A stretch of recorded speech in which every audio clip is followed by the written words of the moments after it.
Hello students, कैसे हैं आप सब। उम्मीद है बढ़िया होंगे, परीक्षाओं की तैयारी कर रहे होंगे। तो बेटा, आपके साइंस में ये पहला चैप्टर रासायनिक अपक्रियाएं बहुत ही शॉर्ट में इस क्रैश कोर्स को लेके आए हैं। आप आसानी से इसको तैयार करिए और यहाँ से क्वेश्चन जरूर आते हैं। तो बेटा, जो चैनल पे नए हैं, चैनल को सब्सक्राइब कर लें, लाइक करें, शेयर करें। तो आइए देखते हैं इस पहले एक्सरसाइज को, पहले चैप्टर को। ठीक है, तो रासायनिक अपक्रियाएं। रासायनिक अपक्रियाएं मतलब कोई भी पदार्थ, हमारी दुनिया में जितने भी पदार्थ हैं, हर पदार्थ एक दूसरे के साथ क्रिया करते हैं, एक दूसरे के साथ जुड़ते हैं और एक नई नई चीज बनाते हैं। ठीक है, इसी तरीके से हमारी धरती पर जितने भी एलिमेंट हैं एक दूसरे के साथ जुड़ते गए और जुड़ जुड़ करके नई नई चीजें बनाते गए। जैसे अक्षर होते हैं, गिनती के अक्षर हैं हमारे पास, इंग्लिश में 26 अक्षर हैं, लेकिन वो एक दूसरे से जुड़ते हैं और जुड़ने के बाद बहुत सारे शब्द बनाते हैं। ठीक उसी तरीके से हमारी दुनिया में पाए जाने वाले जितने भी एलिमेंट हैं वो एक दूसरे के साथ कनेक्ट होते हैं, एक दूसरे के साथ जुड़ते हैं, जिसको हम कहते हैं कि वो रासायनिक अपक्रिया कर रहे हैं। और इस अपक्रिया के परिणाम स्वरूप उनके रंग, रूप, गुण, अवस्था, कई सारी चीजें परिवर्तित हो जाती है। तो आइए जानते हैं इसी रासायनिक अपक्रियाओं के बारे में। तो जब भी कोई पदार्थ हमारी धरती पर परिवर्तित होता है तो उसके परिवर्तन दो प्रकार के होते हैं। पहला भौतिक परिवर्तन, जिसमें रासायनिक संगठन में कोई बदलाव नहीं होता, माने पदार्थ का, अब जैसे कोई चीज है तो उसके टेस्ट में बदलाव नहीं हो रहा है। आपने चीनी को पीस दिया, आपने नमक को पीस दिया, तो अभी तक क्या था, नमक या चीनी क्रिस्टल, बड़े क्रिस्टल के रूप में था, वो छोटे क्रिस्टल के रूप में हो गया, लेकिन चीनी का स्वाद नहीं बदला, नमक का स्वाद नहीं बदला। आपने नमक को पानी में घोल दिया, तो बाद में आपने भाप बना के पानी को उड़ा दिया, तो नमक फिर से अलग हो गया। तो इस तरीके का जो परिवर्तन होता है उसे भौतिक परिवर्तन कहते हैं, जिसमें रासायनिक संगठन नहीं बदलता, रंग, आकृति, आकार बदल जाता है। इतनी चीजें बदल सकती हैं लेकिन उसके रासायनिक संगठन में कोई बदलाव नहीं होता। इस प्रकार का परिवर्तन भौतिक परिवर्तन कहलाता है। जैसे बल्ब का जलना बुझना, बल्ब को जला दिया, बल्ब को बुझा दिया, लेकिन बल्ब के आकार में परिवर्तन नहीं हुआ। जलते हुए बल्ब को भी आप पहचान सकते हैं कि वो बल्ब है, और बुझे हुए बल्ब को भी आप पहचान सकते हैं कि वो बल्ब है। शक्कर का घुलना अभी मैंने आपको बताया है। तो इस तरीके का जो परिवर्तन होता है जिसमें उसकी पहचान बनी रहती है, उसकी पहचान गायब नहीं होती, उसे कहते हैं भौतिक परिवर्तन। माने जो कुछ आपको दिख रहा है उसमें बदलाव हो जाए, जो कुछ आपको समझ में आ रहा है सामने उसमें बदलाव आ जाए, तो उस बदलाव को भौतिक परिवर्तन करते हैं। ये पेन लिए हैं, इसकी लेंथ इतनी, हमने पेन को बीच से तोड़ दी, ब्रेक कर दी यहां से, अब पेन दो टुकड़े में हो गया, लेकिन फिर भी आपको समझ में आ रहा है कि ये टूटा हुआ है तो पेन ही, तो इसे कहेंगे भौतिक परिवर्तन। दूसरा है हमारा रासायनिक परिवर्तन। रासायनिक परिवर्तन जब होता है तो पदार्थ नया बन जाता है, कुछ नया बन जाता है, कुछ अलग बन जाता है। ठीक है, आप घर में बनने वाली दाल देखे होंगे, उसको खाइए और फिर उसको आप उबाल के खाइए, माने दाल पका के खाइए, दोनों के टेस्ट में परिवर्तन आ जाएगा, दोनों के रासायनिक संगठन में परिवर्तन आ जाएगा। दूध को जमा दीजिए, वो दही में बदल जाएगा, तो अब दूध का टेस्ट दही के टेस्ट से बिल्कुल अलग था और अब दही का टेस्ट दूध के टेस्ट से बिल्कुल अलग है। तो जिसमें नया पदार्थ बनता है, भार व संगठन बदल जाता है, जिसमें नया पदार्थ बनता है, भार और संगठन बदल जाता है, उसे रासायनिक परिवर्तन कहते हैं। एग्जांपल्स लिख सकते हैं, लकड़ी का जलना, दूध से दही का बनना, ये क्या है, रासायनिक परिवर्तन है। तो इस तरीके के परिवर्तन होते कब हैं, जब रासायनिक अभिक्रिया होती है। बिना अभिक्रिया के ये परिवर्तन नहीं होता। माने इन परिवर्तनों को के होते समय जो घटना घटित होती है, किसी भी रासायनिक परिवर्तन के होते समय जो घटना घटित होती है उसे हम रासायनिक अभिक्रिया कहते हैं। ठीक है, तो अब आइए देखते हैं रासायनिक अभिक्रिया। रासायनिक अभिक्रिया की पहचान क्या है। रासायनिक अभिक्रिया की पहचान है कि पदार्थ का रंग बदल जाएगा, माने वो नीला है, हरा हो सकता है, पीला हो सकता है, सफेद हो सकता है, अपना रंग बदल लेगा। अवस्था परिवर्तन, वो पहले ठोस था, परिवर्तन होने से पहले वो पदार्थ ठोस था, परिवर्तन के बाद द्रव हो गया, परिवर्तन के बाद गैस में बदल गया, परिवर्तन के बाद गैस था तो ठोस में बदल गया, गैस था तो द्रव में बदल गया। इस तरीके का परिवर्तन होगा, माने उसकी अवस्था बदल जाएगी। पदार्थ की तीन प्रकार की अवस्था होती है, ठोस, द्रव और गैस। ठीक है, ठोस द्रव में बदल सकता है, द्रव गैस में बदल सकता है, या ठोस गैस में बदल सकता है। तो ये तीनों अवस्थाओं में वो कन्वर्ट हो सकता है, या ठोस का ठोस में भी रह सकता है। ऐसा कोई आवश्यक नहीं कि उसकी अवस्था बदले ही बदले, बदल सकती है। तीसरा है ताप में परिवर्तन, उस वस्तु के टेम्परेचर में परिवर्तन आ सकता है। आप चीनी को पानी में घोलिए, पानी ठंडा हो जाएगा, जो आपका विलयन बनेगा यानी शरबत जो बनेगा वो ठंडा हो जाएगा। चूने को आप पानी में डालिए तो पानी चूना गर्म हो जाएगा। तो इस तरीके से उसके ताप में बदल सकता है। गैस का निकलना, कोई यौगिक है हमारा यानी कि परमाणुओं की जुड़ी हुई कोई संरचना है, यौगिक है, उसकी रासायनिक अपक्रिया हो, उस रासायनिक अपक्रिया के परिणाम स्वरूप उसमें जो गैसीय तत्व हैं वो आपस में गैस बन के निकल सकते हैं। आगे एग्जाम्पलों में हम लोग देखेंगे। तो इस तरीके के रासायनिक अपक्रिया की पहचान की जाती है अगर ये 4 प्रकार के परिवर्तन होते हैं। माने किसी भी रासायनिक अपक्रिया में इस 4 प्रकार के परिवर्तनों में से कोई भी परिवर्तन हो सकता है। 1 हो सकता है, 2 हो सकता है, 3 हो सकता है, अथवा चारों परिवर्तन हो सकते हैं। कौन कौन से? रंग परिवर्तन, अवस्था परिवर्तन, ताप में परिवर्तन, गैस का निकलना। आप बिल्कुल शॉर्ट में इसको तैयार कर सकते हैं अपनी परीक्षा के लिए।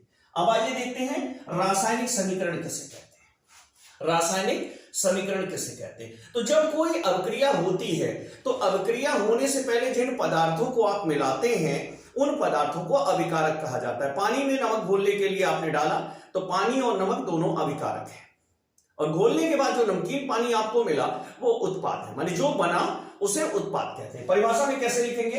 रासायनिक अभिक्रिया के पहले के पदार्थ को अभिकारक व अभिक्रिया के बाद बने पदार्थों को उत्पाद कहते हैं।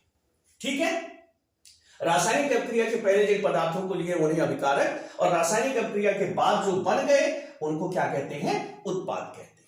ठीक है, याद रहेगा आपको। रासायनिक अभिक्रिया माने नया पदार्थ बनने से पहले जो कुछ आपने लिया है वो क्या है? आपका अभिकारक है, और बनने के बाद जो नया चीज आपके हाथ में आया वो क्या कहलाएगा? उत्पाद कहलाएगा। इन अभिकारक व उत्पादों को, इन अभिकारक व उत्पादों को, अब हिंदी में लिखना तो बहुत कठिन काम होगा, तो अभिकारक व उत्पादों को प्रतीकों माने इनके हमने चिन्ह बना रखे हैं। जैसे हाइड्रोजन को H से लिखते हैं, क्लोरीन को Cl से लिखते हैं, ऑक्सीजन को O से लिखते हैं, नाइट्रोजन को N से लिखते हैं, तो ये सभी इनके प्रतीक हैं। तथा सूत्रों द्वारा, अब एक से अधिक परमाणु जुड़े हुए हैं तो सूत्र क्या हो गए? H2O हो गए, NaOH हो गए, CH3COOH हो गया, H2SO4 हो गया। इस तरीके से यौगिकों के सूत्र। ठीक है, तो प्रतीकों तथा सूत्रों द्वारा लिखने को, माने लिखने के जो तरीके होते हैं उन्हें हम क्या कहते हैं? रासायनिक समीकरण कहते हैं।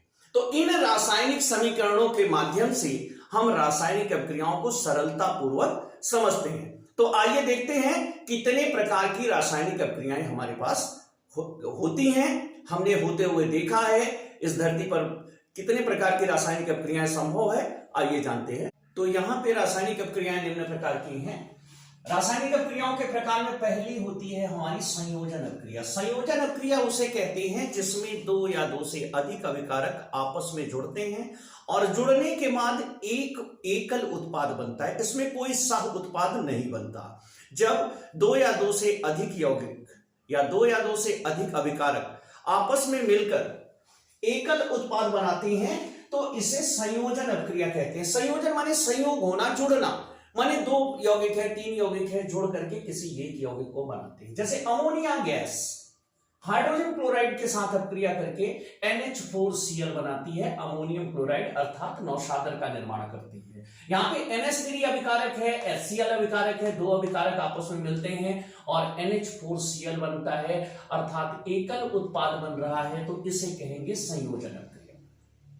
अब यहां पर देखिए ये अभिकारकों को सूत्रों के रूप में लिखा गया है। NH3 अमोनिया का सूत्र है, HCl हाइड्रोजन क्लोराइड का सूत्र है, और NH4Cl अमोनियम क्लोराइड यानी नौशादर का सूत्र है। तो अमोनिया और हाइड्रोजन क्लोराइड मिलकर के बना रहे हैं यहां पर अमोनियम क्लोराइड। ठीक है, तो जिनमें 2 या 2 से अधिक अभिकारक मिलकर एकल उत्पाद बनाते हैं उसे हम संयोजन अभिक्रिया कहते हैं। दूसरी अभिक्रिया है हमारी वियोजन अभिक्रिया, संयोजन की ठीक उल्टी। ठीक है, इसमें क्या होता है? अभिकारक बाह्य कारकों के माध्यम से, बाह्य कारक जैसे गर्म कर दो, सूर्य की रोशनी में रख दो, या फिर उसमें बिजली प्रवाहित कर दो, ऐसे बाह्य कारकों की उपस्थिति में यौगिक अपने अवयवी तत्वों में टूट जाता है या लघु छोटे छोटे यौगिकों में टूट जाता है। इस अभिक्रिया को हम वियोजन अभिक्रिया कहते हैं। जिनमें यौगिक, वह अभिक्रिया जिनमें यौगिक बाह्य कारकों के प्रभाव में अपने तत्वों या लघु यौगिकों में अपघटित हो जाता है उसे हम वियोजन अभिक्रिया कहेंगे। और यह वियोजन अभिक्रिया बाह्य कारकों के हिसाब से 3 प्रकार की होती है। पहला प्रकार है उष्मीय वियोजन, मतलब जब हम उसे गर्म करते हैं, जो गर्म करने पर वियोजित हो जाए, माने ऐसे अभिकारक जिन्हें गर्म करने पर वो दो यौगिक 3 यौगिक में टूट जाएं या फिर अपने अवयवी तत्वों में टूट जाएं, परमाणुओं में टूट जाएं, तो उन्हें हम क्या कहेंगे कि वह अपक्रिया उष्मीय वियोजन की अपक्रिया। जैसे CaCO3 कैल्शियम कार्बोनेट, ऐसे आप गर्म करते हैं तो कैल्शियम ऑक्साइड सॉलिड में टूटता है और कार्बन डाइऑक्साइड गैस निकलती है। तो यहां पे देखो रासायनिक अपक्रिया के परिणाम स्वरूप कैल्शियम ऑक्साइड बन रहा है और कार्बन डाइऑक्साइड गैस निकल रही है, तो इसे क्या कहेंगे? उष्मीय वियोजन। अब इसी वियोजन अपक्रिया का दूसरा पार्ट है प्रकाशीय वियोजन। जो पदार्थ सूर्य के प्रकाश में, जो यौगिक सूर्य के प्रकाश में या जो अभिकारक, आप तीनों कह सकते हो, सूर्य के प्रकाश में वियोजित हो जाते हैं, माने एक से अधिक अवयवी तत्वों में टूट जाते हैं या लघु यौगिकों में, छोटे यौगिकों में टूट जाते हैं, उन्हें प्रकाशीय वियोजन कहते हैं। तो यहां पर देखो जो चेंज का एरो है, इसके ऊपर प्रकाश लिखा हुआ है, ऊपर गर्म लिखा हुआ है, तो यहां पर लिखना जरूरी होता है। 2AgCl, एक एग्जांपल आप लिख देंगे इसके साथ। 2AgCl, यहां पर सिल्वर क्लोराइड है। 2AgCl जब इसे गर्म सूर्य की रोशनी में रखते हैं तो ये टूट जाता है 2Ag और ये ठोस के रूप में बच जाता है और क्लोरीन गैस यहां से निकल जाती है Cl2। ठीक है। तीसरा है हमारा विद्युत वियोजन। विद्युत वियोजन मतलब जब यौगिकों की जलीय विलयन बनाया जाए, उन्हें जल में घोल दिया जाए और जल में घोलने के बाद उसमें विद्युत धारा प्रवाहित की जाए, माने उसमें इलेक्ट्रोड डाल दे, तार के दोनों सिरे डाल दे उस विलयन के भीतर, तो जो वियोजन होता है उस वियोजन को हम विद्युत वियोजन कहते हैं या विद्युत अपघटन कहते हैं। इसका और भी नाम है, जैसे उष्मीय अपघटन, प्रकाशीय अपघटन, विद्युत अपघटन। अपघटन माने भी टूटना होता है और वियोजन माने भी टूटना होता है, तो इससे कंफ्यूज होने की जरूरत नहीं है। वियोजन अपक्रिया को अपघटन अपक्रिया भी कहते हैं। तो उष्मीय वियोजन पहला हो गया, जो गर्म करने पर वियोजित होते हैं। प्रकाशीय वियोजन जो सूर्य के प्रकाश में वियोजित होते हैं। और तीसरा है विद्युत वियोजन, जिन यौगिकों के जलीय विलयन में विद्युत धारा प्रवाहित करने के बाद वे यौगिक अपने अवयवी तत्वों या फिर लघु यौगिकों में टूट जाते हैं, वह अपक्रिया विद्युत वियोजन कहलाती है। जैसे जल में अगर हम विद्युत धारा प्रवाहित करें 2H2O, तो ये टूट जाता है हाइड्रोजन गैस में और ऑक्सीजन गैस में, 2H2 और +O2। ठीक है। अब तीसरे प्रकार की अपक्रिया है विस्थापन अपक्रिया। विस्थापन अपक्रिया में क्या होता है, 2 या उससे अधिक यौगिक की अगर आप अपक्रिया करा रहे हैं तो एक अभिकारक का सक्रिय तत्व दूसरे अभिकारक के कम सक्रिय तत्व को उसके स्थान से विस्थापित कर देता है, उसे हटा देता है। जैसे कैल्शियम सल्फेट CaSO4 का आप Fe के साथ क्रिया करा रहे हैं, तो Fe क्या है, अधिक सक्रिय तत्व है कैल्शियम की अपेक्षा में, तो यह CaSO4 कैल्शियम सल्फेट से कैल्शियम को विस्थापित कर रहा है, कैल्शियम को हटाकर स्वयं उसका स्थान ले लेता है। तो CuSO4 plus Fe changes FeSO4 plus CO। ठीक है। इस प्रकार वो क्या कर रहा है, वो एक सक्रिय तत्व यौगिक के दूसरे कम सक्रिय तत्व को हटा करके उसका स्थान ले लेता है। इस प्रकार की जो अपक्रिया होती है उसे हम विस्थापन अपक्रिया कहते हैं। ठीक है। तो आइए इसके आगे की अपक्रियाएं देखते हैं। तो आगे हमारी अपक्रियाएं हैं, अगली अपक्रिया है चौथी द्विविस्थापन अपक्रिया, जिनमें दोनों यौगिकों के मूलक अथवा आयन एक दूसरे में विनिमय हो जाते हैं, चेंज हो जाते हैं, उन्हें कहते हैं द्विविस्थापन। इसमें अकेले नहीं बल्कि दोहरा विस्थापन हो रहा होता है, जिनमें अभिकारक यौगिकों के आयनों अथवा मूलकों के परस्पर विनिमय से नए उत्पाद बनते हैं, उन्हें द्विविस्थापन अपक्रिया कहते हैं। जैसे यहां Na2 ये तो तत्व है, सोडियम तत्व है, और सल्फेट जो है वो मूलक है। यहां पर SO4 डबल माइनस है। ऐसे परमाणुओं का समूह जिनका गुणधर्म आयनों से मिलता जुलता है, माने परमाणुओं के समूह तो होते हैं, यौगिक की तरह होते हैं, 2 या 2 से अधिक परमाणु में उपस्थित होते हैं, लेकिन उन पर आवेश भी पाया जाता है। परमाणुओं का समूह जो आवेशित होता है उसे मूलक कहते हैं।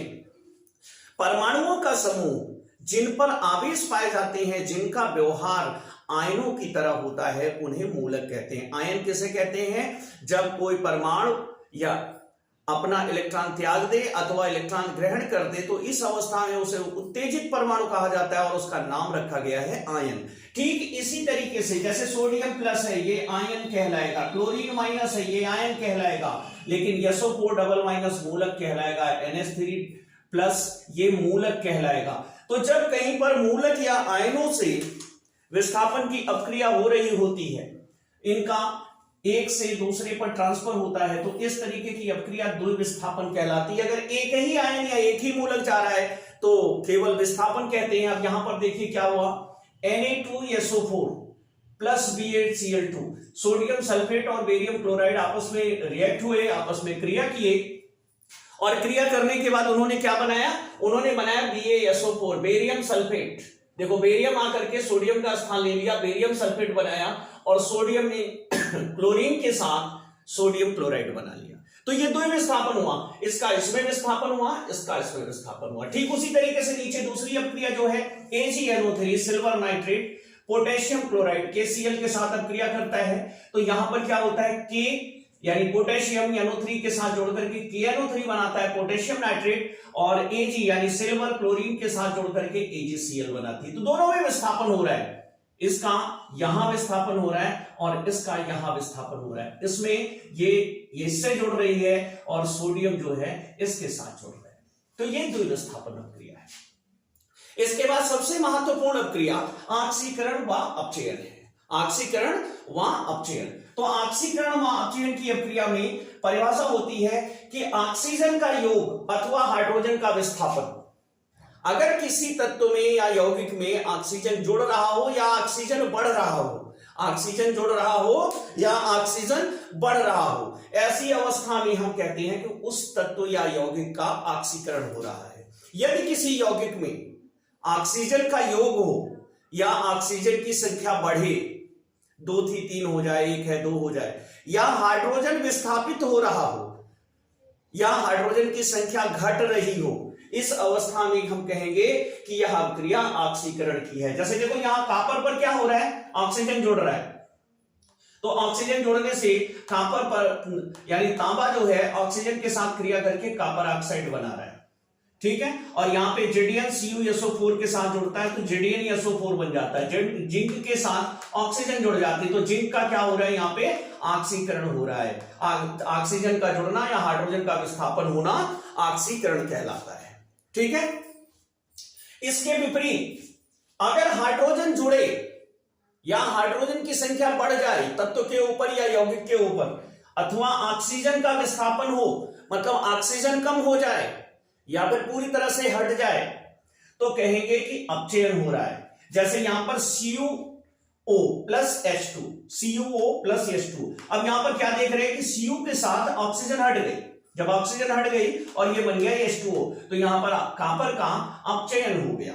नीचे देखो ZnO plus C, zinc oxide के साथ कार्बन जुड़ रहा है, तो यहां पे क्या जिंक का ऑक्सीजन अलग हो गया, Zn हो गया और ये बन गया CO, ठीक है। इस तरीके से कार्बन मोनोऑक्साइड बन गई। अब यहां पर क्या हो रहा है, जिंक का अपचयन हो रहा है। अब ऑक्सीकारक व अपचायक कहते किसको हैं, ठीक है। ऑक्सीकारक व अपचायक कहते किसको हैं, तो यहां पे जो पदार्थ या जो तत्व इलेक्ट्रॉनों को ग्रहण करता है, जो तत्व इलेक्ट्रॉनों को ग्रहण कर लेता है वो ऑक्सीकारक कहलाता है, और ग्रहण करने की यह क्रिया अपचयन कहलाती है। दोनों बिल्कुल विपरीत होते हैं। जो तत्व इलेक्ट्रॉन ग्रहण करता है उसे ऑक्सीकारक कहते हैं, माने खींच लेता है, इलेक्ट्रॉन को ग्रहण कर लेता है, वो तत्व ऑक्सीकारक कहलाता है, और ग्रहण करने की ये जो क्रिया है वो अपचयन कहलाती है। यदि कोई तत्व इलेक्ट्रॉनों का त्याग करता है तो वो अपचायक है, इलेक्ट्रॉनों को पचा नहीं पा रहा है, वो इलेक्ट्रॉनों का त्याग कर रहा है, अपचायक है। तो ऐसे तत्व को हम अपचायक कहेंगे जो इलेक्ट्रॉनों का त्याग करता है। और त्यागने की ये जो क्रिया है, इस क्रिया को हम ऑक्सीकरण कहते हैं।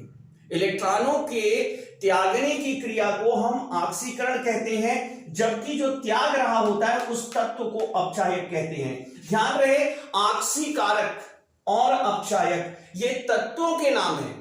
माने वो तत्व जो इलेक्ट्रॉन त्यागने का गुण रखते हैं वो अपचायक कहलाएंगे। वे तत्व जो इलेक्ट्रॉनों को ग्रहण करने का गुण रखते हैं आक्सीकारक कहलाएंगे।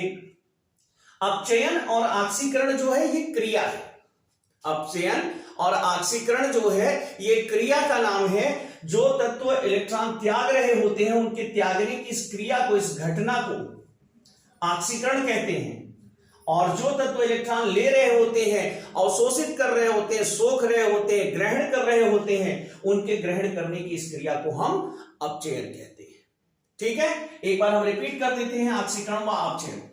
ऑक्सीजन का जुड़ना अथवा हाइड्रोजन का विस्थापित होना। यौगिक से ऑक्सीजन जुड़ जाए, तत्व से ऑक्सीजन जुड़ जाए या ऑक्सीजन बढ़ जाए अथवा हाइड्रोजन घट जाए या पूरी तरह से विलोपित हो जाए तो क्रिया कहलाएगी ऑक्सीकरण की। जैसे कॉपर के साथ ऑक्सीजन क्रिया करके CuO बनाता है, Zn के साथ CuSO4 क्रिया करके ZnSO4 बना लिया, उसके साथ ऑक्सीजन जुड़ गई, तो ये क्रिया कहलाएगी ऑक्सीकरण की। आप एग्जांपल याद कर लीजिए, छोटी छोटी परिभाषाएं हमने बहुत शॉर्ट में बनाने की कोशिश की है ताकि आपका तैयार हो जाए। हाइड्रोजन का जुड़ना अथवा ऑक्सीजन का विस्थापन होना, माने किसी तत्व या यौगिक से हाइड्रोजन जुड़ जाए या ऑक्सीजन अलग हो जाए तो उसे अपचयन कहते हैं। अब यहां पर इसका उदाहरण दिखाया गया है कि CuO के साथ हाइड्रोजन क्रिया करता है और Cu से ऑक्सीजन अलग हो जाती है। यहां पे ZnO के साथ कार्बन क्रिया करता है और कार्बन क्रिया करने के बाद यहां पर क्या होता है, कार्बन मोनोऑक्साइड बन जाता है और Zn बन जाता है। ऑक्सीकारक और अपचायक, वे तत्व जो इलेक्ट्रॉन ग्रहण करके ऋणायन बनाते हैं वो ऑक्सीकारक कहलाएंगे और क्रिया अपचयन की कहलाएगी। वे तत्व जो इलेक्ट्रॉनों का त्याग करके धनायन बनाएंगे अपचायक कहलाते हैं और क्रिया ऑक्सीकरण की कहलाती है। तो आइए जल्दी से देखते हैं और बची हुई अपक्रिया।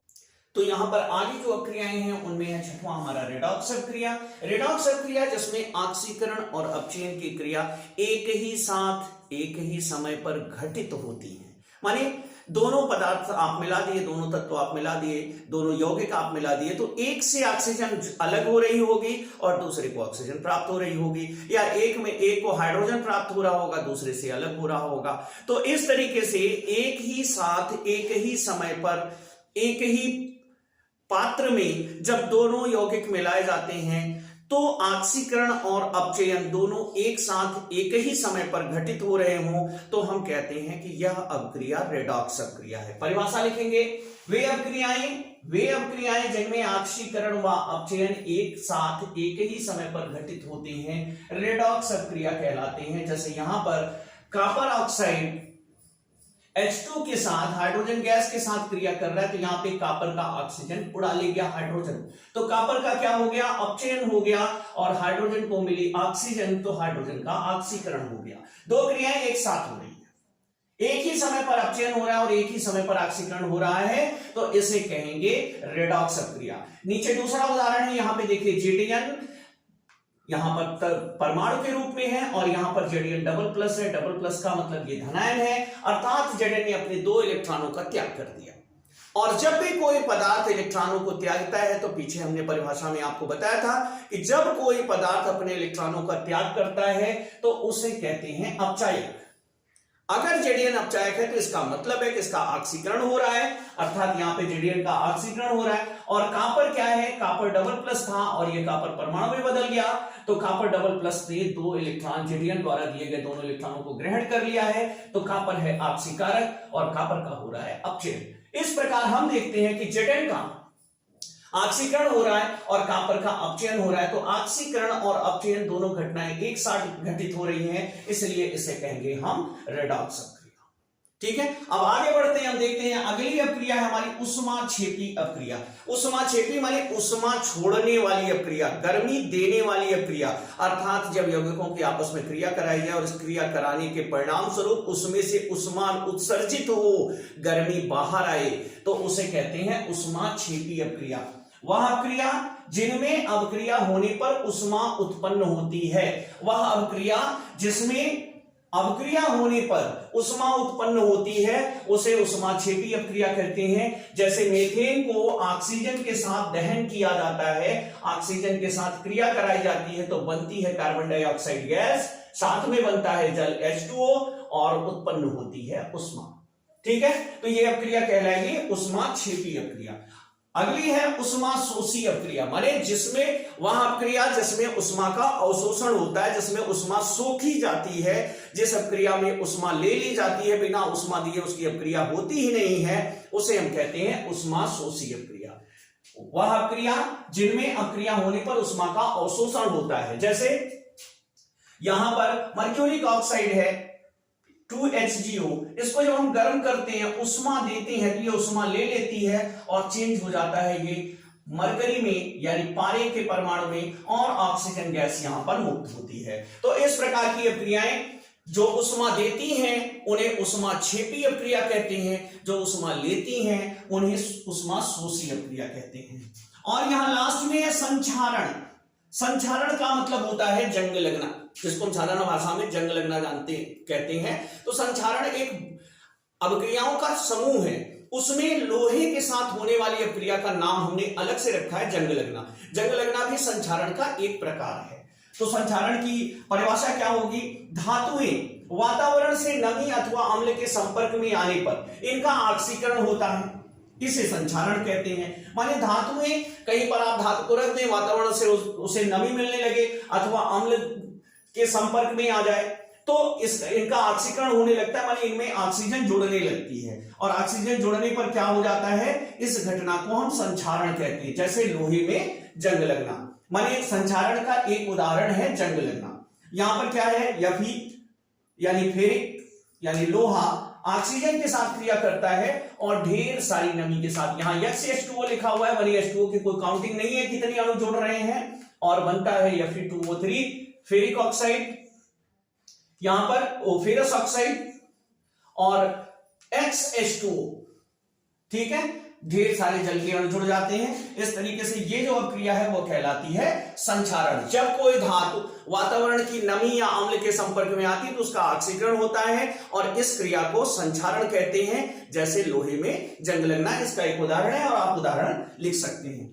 लास्ट टॉपिक है आपका विकृत गंधिका। विकृत गंधिका क्या होती है?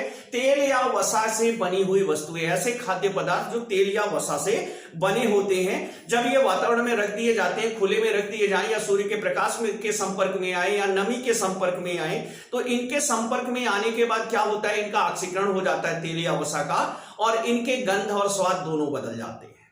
जैसे चिप्स के पैकेट आते हैं, अगर वो एयर टाइट नहीं है, वो खुला हुआ है, तो उनके खाने के बाद आप देखे होंगे कि उनके स्वाद और रंग दोनों उनके स्वाद और गंध दोनों बदल जाते हैं और खाने का टेस्ट भी बेकार हो जाता है, खाना खराब हो जाता है, ऐसी वस्तुएं खराब हो जाती हैं। तो इस घटना को विकृत गंधिका कहते हैं। मतलब तेल या वसा से बनी हुई वस्तुएं जब वातावरण की नमी या सूर्य के प्रकाश की रोशनी में आती हैं तो ये ऑक्सीजन के साथ, वातावरण की ऑक्सीजन के साथ क्रिया करके ऑक्सीकृत हो जाती हैं और इस अवस्था में इनकी गंध और इनका स्वाद दोनों बदल जाता है। इस घटना को विकृत गंधिका कहते हैं। अब विकृत गंधिका रोकने के लिए हम क्या क्या सकते हैं? वायवीय पात्रों में रखें, जैसे चिप्स के पैकेट एयर टाइट पैकेटों में आते हैं, या फिर ऐसी जगह रखें जहां पर हवा इनमें ना पहुंच सके। दूसरा क्या है, प्रशीतन करना, इन्हें ठंडा कर दे, ऑक्सीजन के साथ क्रिया ना होने दे। दूसरा, इनके पैकेटों या इनके बर्तनों में नाइट्रोजन गैस भर दे तो ऑक्सीजन गैस के संपर्क में नहीं आएगी।